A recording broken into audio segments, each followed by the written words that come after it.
आज मिशन कश्मीर पर प्रधानमंत्री नरेंद्र मोदी श्रीनगर में चुनावी रैली को संबोधित वो करेंगे। जम्मू के कटरा में भी पीएम मोदी की चुनावी रैली होगी। माता वैष्णो देवी के भी प्रधानमंत्री दर्शन करने वाले हैं। तो जाहिर है कि पीएम का ये दौरा बेहद ज्यादा महत्वपूर्ण। घाटी में एक बार चुनावी हुंकार भरते हुए प्रधानमंत्री नरेंद्र मोदी नजर आएंगे और ये दौरा इसलिए भी बेहद खास है क्योंकि आप देखिए, जम्मू कश्मीर की जब बात होती है तो घाटी में भारतीय जनता पार्टी की तरफ से केवल 19 उम्मीदवार ही उतारे हैं, जिनमें से 8 के लिए तो पहले वोटिंग हो चुकी है कल, लेकिन बाकी के जो 11 शेष हैं उनके लिए 2 और तीसरे चरण में प्रचार प्रसार के लिए प्रधानमंत्री नरेंद्र मोदी यहां पर पहुंचते हुए।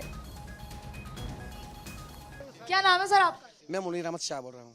बताइए कि कश्मीर कितना बदला पिछले 10 सालों? मुझे लगता है मैंने ज़िंदगी में, जब मैं 35 साल मेरी एज है, मुझे लगा 10 साल में मेरी 35 साल की एज से जितना है उतना बदल गया। 70 साल में यहाँ पर गंध उठी, आज यहाँ पर नया कश्मीर है। लेकिन सेंटिमेंट अभी भी कश्मीर में देखा तो उस तरह का नहीं है। आप रैली में भले ही जा रहे हैं, पर सेंटिमेंट ऐसा माना जा रहा है कि कल भी जो वोटिंग हुई वो कहीं ना कहीं एनसी के फेवर में हुई है। ये क्या स्थिति है? आप क्लियर समझना चाहेंगे कि आपकी आवाम क्या सोच रही है? किससे बोला आपने एनसी के फेवर में हुई? ये पता चलेगा 8 तारीख को। एनसी के फेवर में अगर होती पहले दिन को बोलो, जो बारामूला में एमपी इलेक्शन उसने लड़ा है उमर साहब ने, उसने वहाँ हारा, वो तो फेवर में नहीं था। लोग आज वोट से जवाब देते हैं, वो तुम्हें 8 तारीख को पता चलेगा। अभी हम इस पर डिस्कस नहीं करेंगे, 8 तारीख के बाद ही बताएंगे। आज सरकार अच्छी चल रही है, लोग खुश हैं, हर कोई चीज़ होता है। डेवलपमेंट बात बता दीजिए, क्या डेवलप? पहले रोड भी हुआ, स्कूलें खुली, हड़ताल खत्म हुआ, इससे करप्शन खत्म हुआ, इससे डेवलपमेंट क्या हो जाएगी? लोग हर कोई चीज़, अगर कोई रेडे वाला बेचारा निकलता था सुबह 500 कमाता था या 400 कमाता था, डर था हड़ताल होगा, कुछ होगा। आज तो वो खुल के निकलता है 12 बजे रात तक, 1 बजे रात तक, पूरा रात भी घूम सकता है। ये तो ठीक है। वोटिंग परसेंटेज बड़ा है, इसके क्या मायने? इसका हम बधाई देते हैं श्री नरेंद्र मोदी जी को, जिसने यहाँ पर अच्छी माहौल बनाया, हर किसी को इज्जत दिया। गरीब भी आज इलेक्शन लड़ने के लिए तैयार होता है। आज खानदानी राज को नहीं, आज हर कोई इलेक्शन लड़ता है। खानदानी राज के पीडीपी कह रही है कि हम पुराना सब ठीक कर देंगे। पीडीपी की मैं बात कर रहा हूँ। इल्तिजा मुफ्ती भी उठी, वो भी बेटी है उनकी। उमर साहब भी उठा, फारूक साहब भी उसका बाप है। जो भाजपा ने सरकार की, यहाँ पर कोई भी उठ सकता है। आप पत्थरबाजी का जिक्र कर रहे हैं? पत्थरबाजी खत्म हो गया जब से मोदी साहब आ गया। सबसे पहले जान है कि नहीं? 73 साल से यहाँ करप्शन, पत्थरबाजी, वो किस वजह से? जो ये सरकारें आज बोल रहे हैं ये गीदड़ है, थोड़ा ही ये शहर है। अब शहर आ गए, इनको कुछ करना है अपने लिए, इसीलिए ये कह रहा है वोट हमारे हक में, वोट ये कुछ नहीं है। वोट सब भारतीय जनता पार्टी, बीजेपी, मोदी साहब जिंदाबाद। कश्मीर पिछले 10 सालों में बदला या नहीं? दिल्ली में दावा है कि कश्मीर बहुत बदल गया। कश्मीर बदल रहा है, ये बिल्कुल दावा सही है उनका। क्या बदला कश्मीर? कश्मीर में हर कोई चीज बदला। यहाँ जिस ऑफिस में जाते थे, कोई भी आम आदमी किसी भी ऑफिस में जाता था, वहाँ बोलते थे कि हमें काम है, आप जाओ बैठो बाहर। शाम तक कोई पता नहीं चलता था, फिर बोलता था अगले दिन आ जाओ। वो बदल गए, यहाँ करप्शन खत्म हो गई। गवर्नमेंट मुलाजिम यहाँ ड्यूटी पे नहीं जा रहे थे, आज जा रहे हैं। जहाँ भी जा रहे हैं वो बराबर 8 घंटे ये अपना ये लगा रहे हैं। आपके परिवार में महिलाएं होंगी, बच्चे होंगे, बिल्कुल, हाँ जी। उनका जीवन कैसे? उनका जीवन यहाँ ऐसे ही बदला कि जब हालात ठीक हो गए।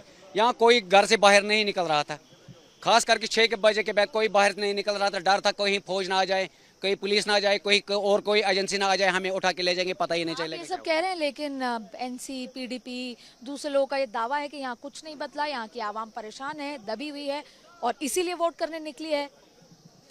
देखिए, उनको तो ये बात पता नहीं है, क्योंकि इसके जिम्मेदार तो वही है। जो यहाँ जो उग्रवाद हुआ, स्टैंड हुआ, ये किसने किया? यहाँ उस टाइम 1987 में किसकी हुकूमत थी? आप मुझे जवाब दीजिए मैडम, कौन थी यहाँ उस वक्त? कौन थी हुकूमत में और सेंटर में कौन था? जब उन्होंने वहां से यहाँ तक मिलकर बात की कि हम जब एनसी वालों को पता लग गया कि हमें यहाँ सुबड़ा साफ करेगा, तो इन्होंने रेगिंग कर दी, तो यहाँ उग्रवाद हो गया। फिर उन्होंने नारा दिया, जो यहाँ इलेक्शन लड़ रहे थे आईन हिंद के तहत, उन्होंने बाद में नारा दिया कि अब पत्थर, ये गोली का जवाब पत्थर से दिया जाएगा, तो उन्होंने बंदूक उठा ली। यहाँ फिर भी और कौन मारा गया? यहाँ आम नहते लोग मारे गए, चाहे उसमें एनसी के लोग थे, पीडीपी के लोग थे, कांग्रेस के लोग थे, या जमात इस्लामी के लोग थे, या किसी भी और भी मजहबी पार्टी के लोग थे, वो मारे गए। नहते लोग तो मारे गए ना उसमें। मुझे ये पता है कि फारूक अब्दुल्ला के घर से कौन मारा, महबूबा मुफ्ती के घर से कौन मारा, यहाँ कौन, इनके घर में से कौन मरा, ये आज भी बता रहे हैं। अब जब जमात इस्लामी वाले इलेक्शन लड़ने आ रहे हैं, ये बता रहे हैं कि ये भाजपा के एजेंट हैं, भाजपा अब यहाँ उग्रवाद बढ़ाना चाहता है। अब एजेंट कैसे हो गए वो? जब जितने भी यहाँ कंटेस्ट कर रहे हैं, चाहे वो पीडीपी हो या एनसी, इनके खिलाफ जो भी कंटेस्ट कर रहे हैं उनको बता रहे हैं एजेंट है। बाकी यहाँ फारूक अब्दुल्ला या महबूबा मुफ्ती वो तो एजेंट नहीं है, ये दो साफ है, दूध के दुले हुए हैं। बाकी यहाँ सब पाकिस्तानी भाजपा के एजेंट हैं, फिर तो ये पाकिस्तानी है। ये क्या कर रहे हैं यहाँ? इनको किसने बताया था? उमर अब्दुल्ला ने बताया था कि मैं इलेक्शन नहीं लड़ूंगा।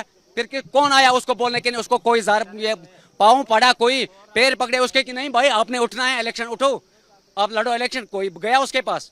एक बंदे को दिखाए वो? ये सब झूठ है और ड्रामा है इनका।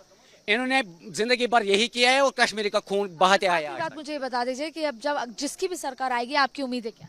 हमारी उम्मीदें हैं कि इंशाल्लाह रहमान जो भी सरकार अभी आएगी, खासकर भाजपा की, कश्मीर में डेवलपमेंट हो जाएगी, कश्मीर में अमन होगा, सुकून होगा, चैन होगा। भाजपा का नारा ही है ये, जियो जीने दो। तो देखा आपने कि किस तरीके से लोगों में उत्साह भी है प्रधानमंत्री के इस दौरे के मद्देनजर। ये तस्वीरें इस वक्त हम आपको जम्मू कश्मीर से दिखाते हुए